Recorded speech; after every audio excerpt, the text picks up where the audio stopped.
katika safari za mapambano ya maisha ya kutafuta kiwango fulani cha maisha na uchumi kwa mwanaume, kuna vitu vingi huwa apendi kuviweka bayana. Kweli.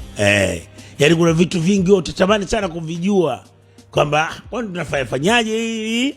Yani anawaambia tusubiri. Yani hebu subiri.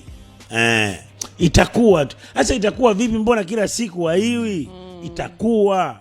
Yani mimi naamini kwa uwezo wa Mwenyezi Mungu ipo siku na saa tutasahau hizi ambazo tunajiuliza na haya maneno. Sasa ukiipokea ile mtoto hakika kwamba itakuwa, alafu ukaamini kwamba ili jembe ninavyoliona hili, mimi nilipe support hili.